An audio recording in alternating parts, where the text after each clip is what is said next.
Thumbling the Dwarf and Thumbling the Giant.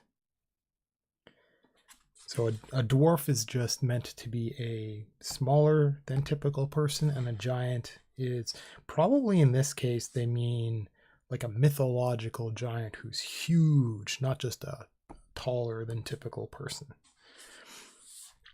Well, let's find out, because they might mean a mythical dwarf as well, which is different. An honest husbandman once upon a time had a son born to him who was no bigger than my thumb, and for whom many years did not grow one hairbreadth taller. Okay, so that's definitely a mythological, like a magical type dwarf. Very, very small. One day, as the father was going to plow in his field, the little fellow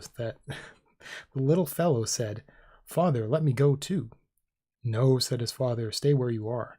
You can do no good out of doors, and if you go, perhaps I may lose you." How old was he? He seems pretty young. Then, just in case. Then little Thumbling began to cry, and his father, to quiet him, at last said he might go. So he put him in his pocket, and when he was in the field, pulled him out and set him upon the top of a newly made furrow, that he might be able to look about him.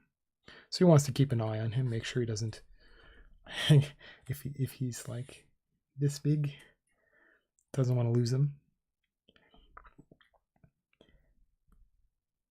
Okay. While he was sitting there, a great giant came striding over the hill. "Do you see that steeple man?" said the father. "If you don't take care, he will run away with you." If he's a giant, he might run away with the father too. Now he only said this to frighten the little boy and keep him from straying away. But the giant had long legs, and with 2 or 3 strides he really came close to the furrow and picked up Master Thumbling to look at him as he would at a beetle or a cockchafer. What's that? I don't know what that is. Huh. That is interesting. Give me 1 second to go and look that up.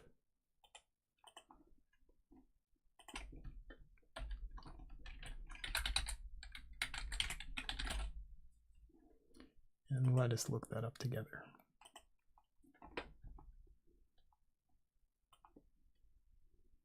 Oh. European beetle. Okay, so what was this saying? As he would look at to look at him as he would at a beetle or a cockchafer. Cockchafer? I don't know how to pronounce that. Maybe this actually tells me. Or is this? No, I don't want a picture, so I want a description. Oh, it doesn't say. For lots of other things, this website says how you pronounce the word. It should do that for everything. Okay. I understand. So he's picking him up and like, what is this little bug? He's tiny. It's kind of rude. Then he let him run about his broad hand. Oh my, you can't read this properly. 1 second. Let's lift you up a little bit more. That should be a little better.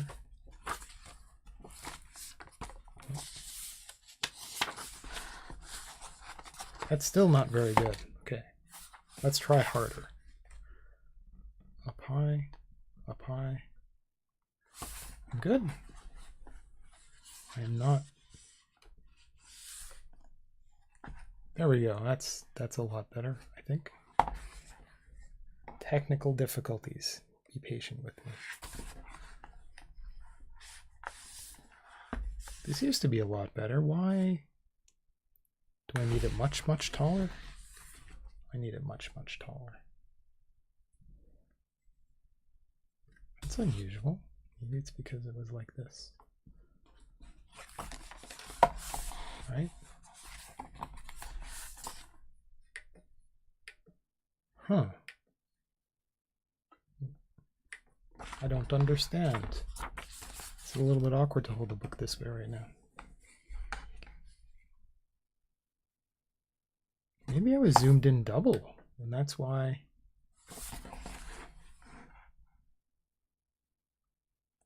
Fascinating. That is extra large, because this is all the way out.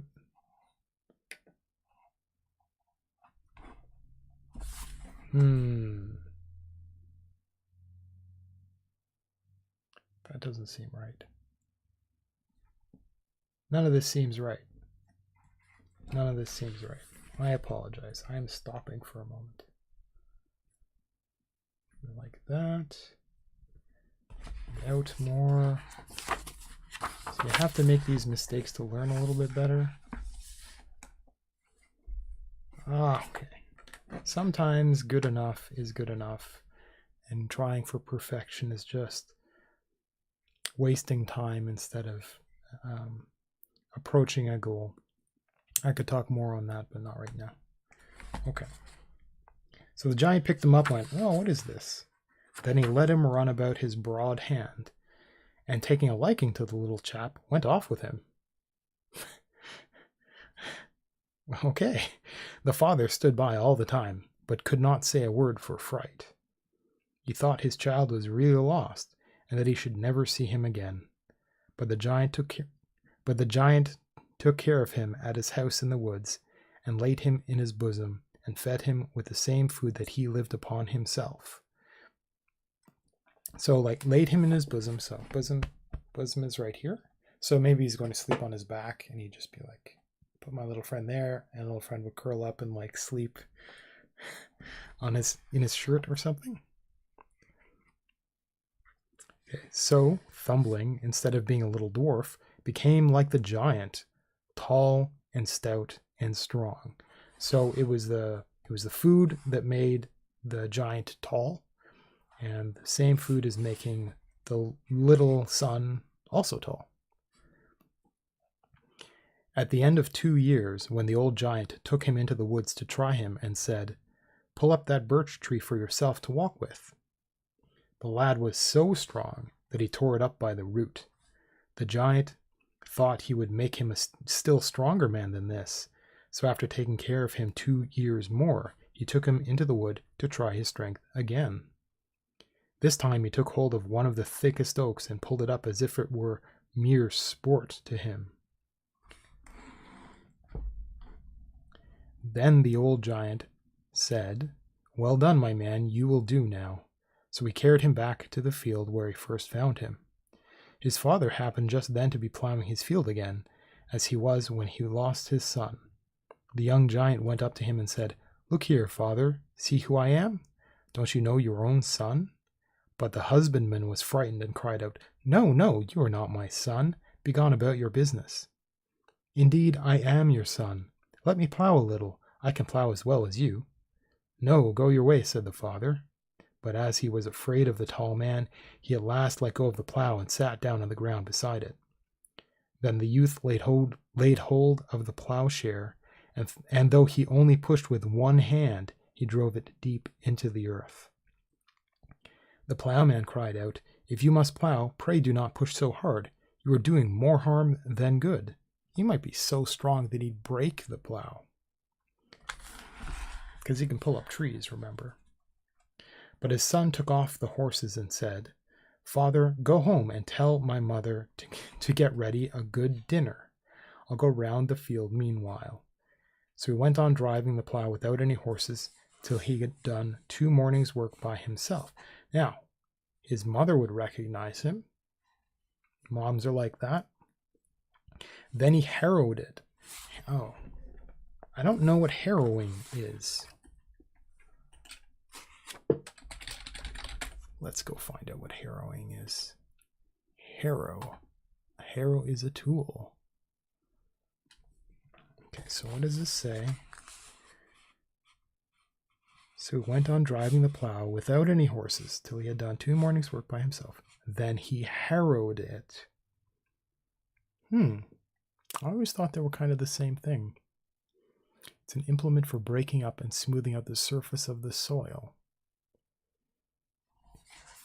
This way, it is distinct in its effect from the plow, which is used for deeper tillage. Interesting. So the first thing he was doing is like really, really tearing up the ground deep with a plow. And then the next is kind of like breaking it into little pieces. So like you take the earth and kind of rake through it and let it crumble apart and back down again. So it's kind of like taking really, really hard, compact soil and just making it a little bit lighter. Interesting. Okay. I thought they were the same thing. Now I know better. Hopefully I'll remember that. Maybe I'll remember that. Because I knew the word, just not very well. So we went on driving the plow without any horses till he had done 2 mornings' work by himself. Then he harrowed it. So he's doing all that work. That's like 3 mornings' worth of work now. And when all was over, he took up the plow, harrow, horses, and all, and carried them home like a bundle of straw. More than 1 horse he's carrying as well. That's quite incredible. He must be huge. I see very well, father, that I shall not get enough to eat at your house.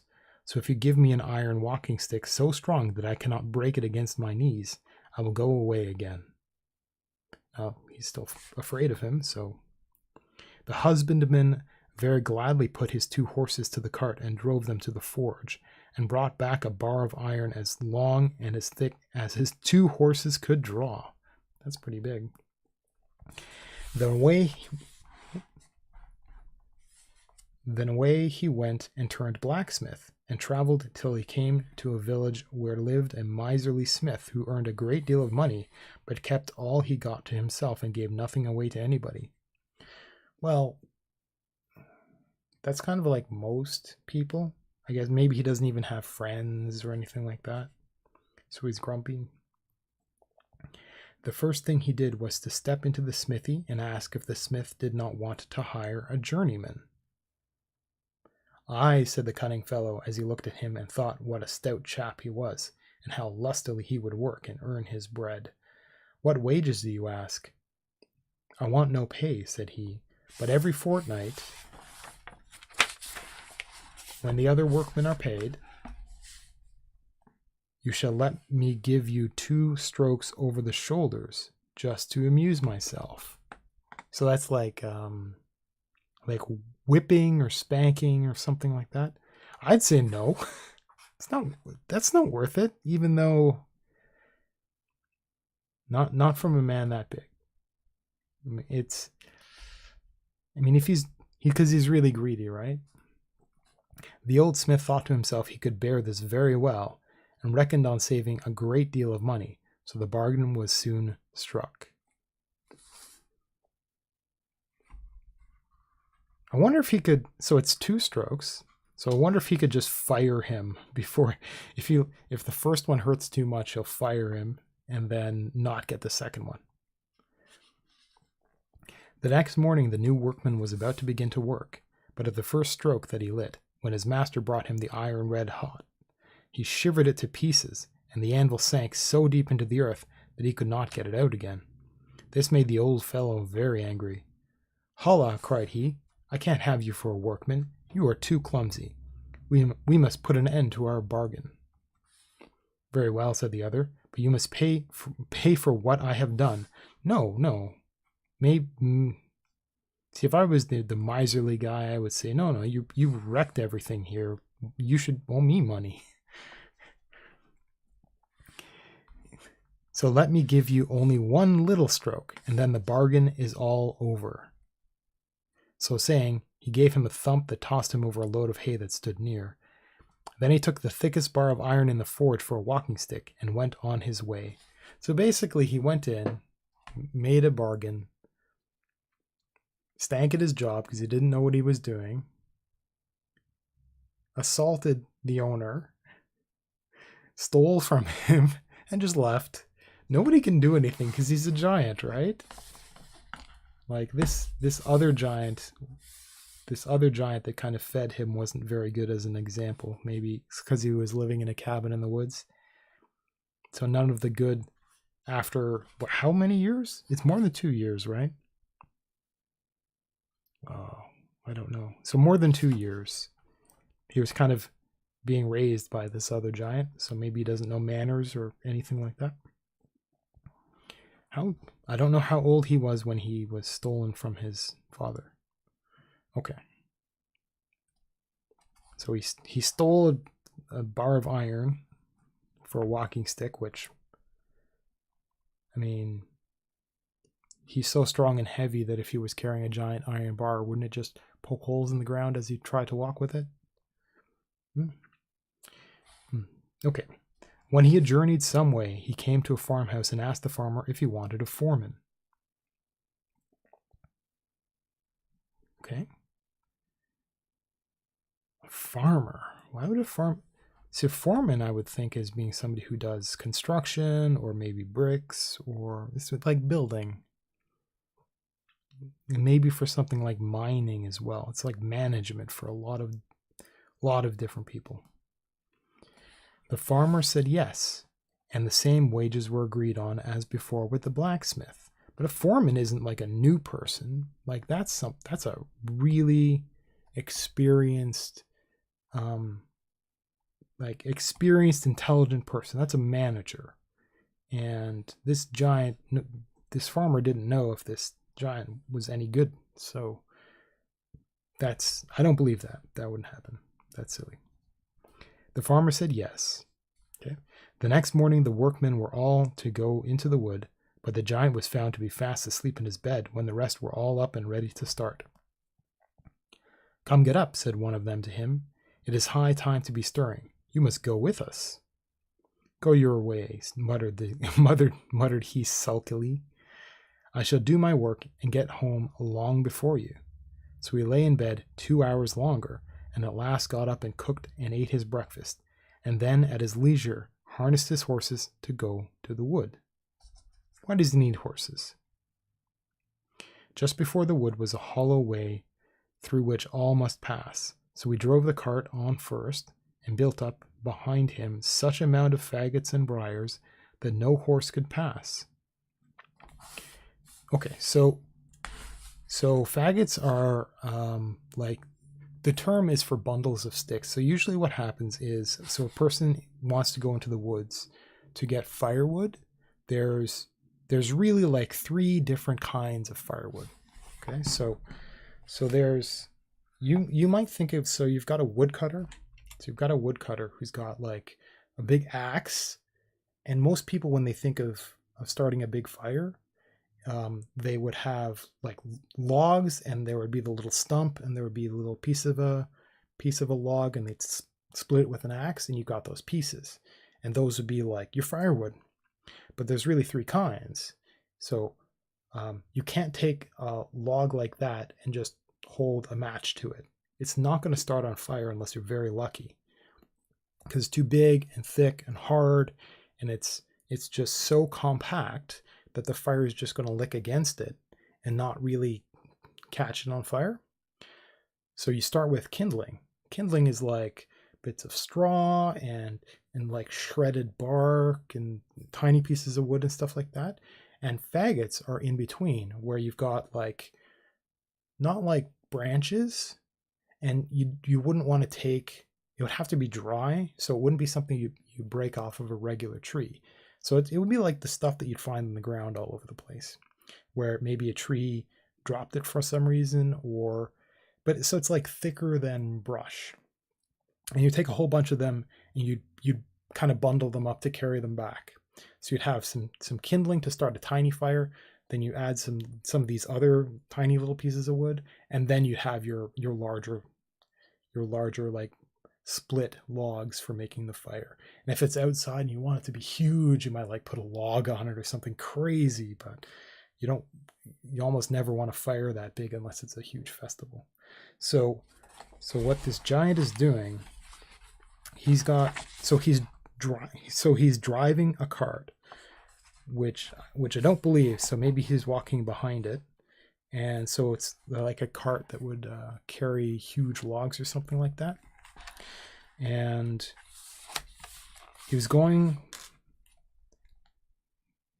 so the hollow way is like, there's a big forest, and there's just, it's not like a pass, but there's an area where there's not a whole lot of trees. So he drives through, and maybe he is sitting on it, and that's why the cart is sinking down a lot, and it's driving through, and it's like breaking everything. So that's what this means by the mound of faggots and briars. So he's churning up all the bushes and all of the little saplings and all the dried stuff on the ground is all being churned up and making like big mounds and stuff all around him. Okay, so he's kind of like blocking off the pass. I think he's doing that on purpose because it said that no horse could pass. This done, he drove on. So I think he was doing that on purpose. That's not very nice. And as he was going into the wood, he met the others coming out on their road home. Drive away, said he. I shall be home before you still. However, after going only a very little way into the wood, he tore up one of the largest timber trees, put it into his cart, and turned about homewards. When he came to the pile of faggots, he found all the others standing there, not being able to pass by. So, said he, you see, if you had stayed with me, you would have been home just as soon, and might have slept an hour or two longer. So he's still being mean. I guess he's being mean to just show them how amazing he is. But he's being mean to say, to kind of like help them to learn, I suppose. Then he took his tree on one shoulder and his cart on the other, and pushed through as easily as though he were laden with feathers. Where is he carrying the horses? And when he reached the yard, he showed the tree to the farmer and asked if it was not a fine walking stick. But he was supposed to do work and not collect a walking stick. And he was supposed to be a foreman, not a worker. So, I mean, yeah, he's going to help, but he's also supposed to get everybody to be productive and do their job. And he didn't, because he doesn't know what he's doing. I told you. Okay. Wife, said the farmer, this man is worth something. If he does sleep longer, still he works better than the rest. He sabotaged the rest so they couldn't... Are they still in the forest right now? Trying to get back? Time rolled on, and as he had worked for the farmer he had worked for the farmer his whole year. So up until winter, I guess, after harvest. So when his fellow laborers were paid, he said he also had a right to take his wages. But great dread came upon the farmer at the thought of blows he was to have.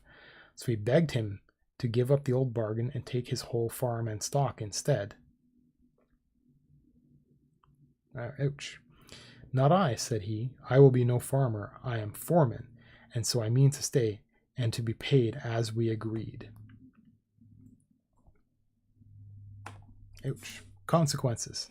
Make agreements that you can pay. Finding that he could do nothing with him, the farmer begged one fortnight's respite and called together all his friends to ask their advice in the matter. I know what they're going to do. They bethought themselves for a long time and at last agreed that the shortest way was to kill this troublesome foreman. I thought correctly. The next thing was to settle how it was to be done, and it was agreed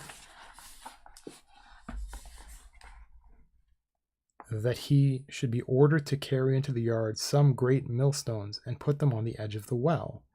Then he should be sent down to clean it out, and when he was at the bottom, the millstones should be pushed down upon his head. Now, carrying to the yard some millstones. Okay, millstones are huge. Huge. Oh, I still have to show you a picture of what a millstone looks like.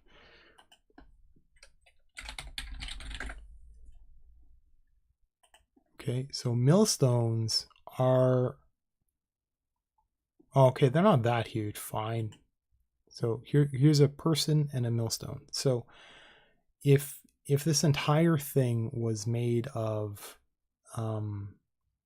is really so it'll be like thick stone, and it's the kind of thing that you're not going to be just like pushing around if it's flat, because you have to haul it up on its side and roll it. I think it's the best thing a person could do. It's really, really, really heavy. Really heavy. So it's a giant stone.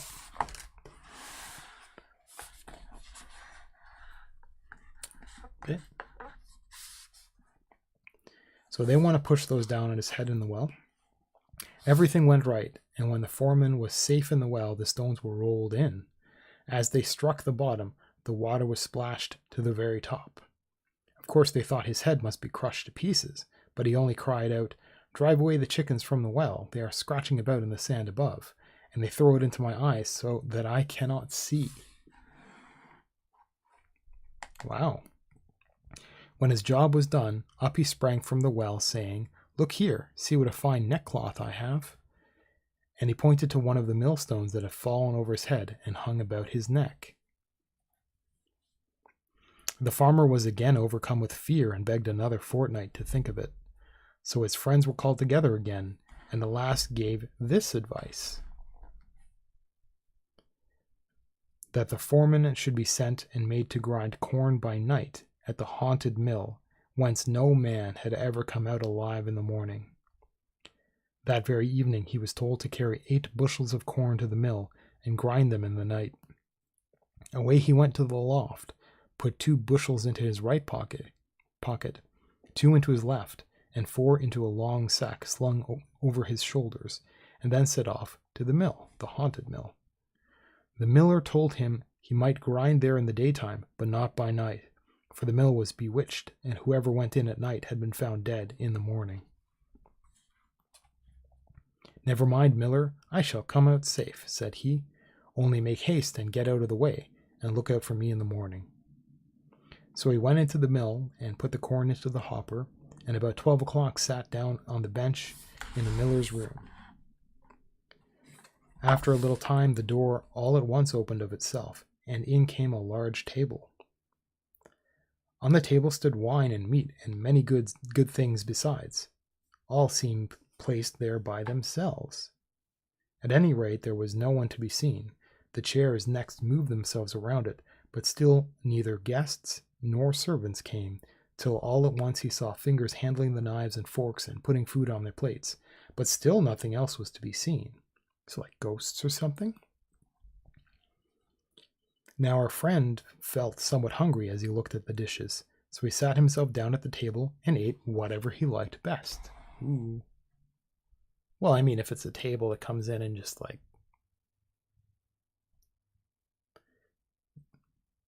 It's weird. It's like, you know, but he knows it's cursed, so of course not. But if a magic table walks in to where you're working and just has like food on it, you might think, okay, well, there's some ghosts that want me to be fed because I'm working really late, I guess. "A little wine would be well after this cheer," said he, "but the good folks of this house seem to take but little of it." Just as he spoke, however, a flagon of the best moved on, and our guest filled a bumper, smacked his lips, and drank. Health and long life to all the company, and success to our next merry meeting. So a bumper, oof, that's another good word. Now we wouldn't use that word like that today, but let's find out what that is. Let's find out. Because I know something like what a bumper crop is, which is like a really big one.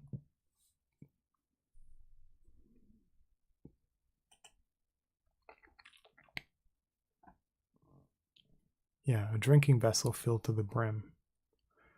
Okay, so, wow, why would that be called like that?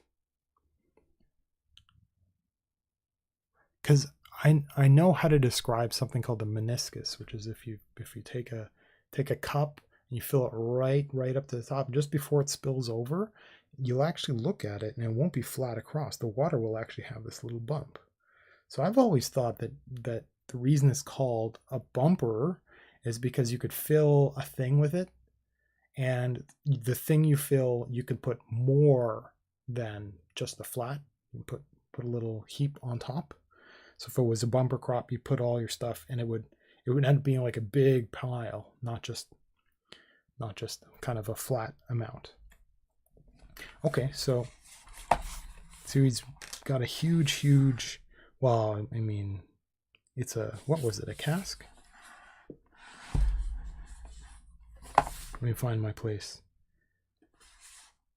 A flagon of the, okay, so a flagon is like, we'll think of it as like a giant cup, a giant mug.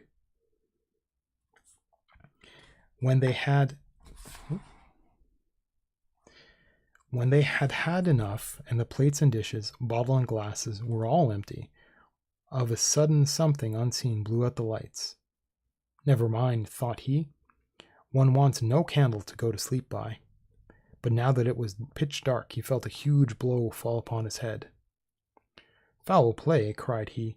If I get such another box on the ear, I shall just give it back again. And this he really did when the next blow came. Thus the game went on all night, and he never let fear get the better of him, but kept dealing his blows, till at daybreak all was still. Well, Miller, said he in the morning, I've had some little slaps on the face, but I've given as good, I warrant you. Did he actually hit anything? The miller was glad to find the charm was broken, and would have given him a great deal of money. I want no money, I have quite enough, said he as he took his meal on the back and went home to his master to claim his wages. Did he get to keep like the enchanted table and chairs? Because that's pretty cool. Objects of power, again. But the farmer was in great trouble, knowing there was now no help for him. He paced the room up and down, while the drops of sweat ran down his forehead. Then he opened the window for a little fresh air, and before he was aware, his foreman gave him the first blow, and such a blow that off flew over the hills, and off he flew over the hills and far away. The next blow sent his wife after him. Ah! And for aught I know, they might have reached the ground yet. They may not have reached the ground yet. But without waiting to find out, the young giant took up his iron walking stick and walked off. Why do you have to hit the wife? That's not very nice.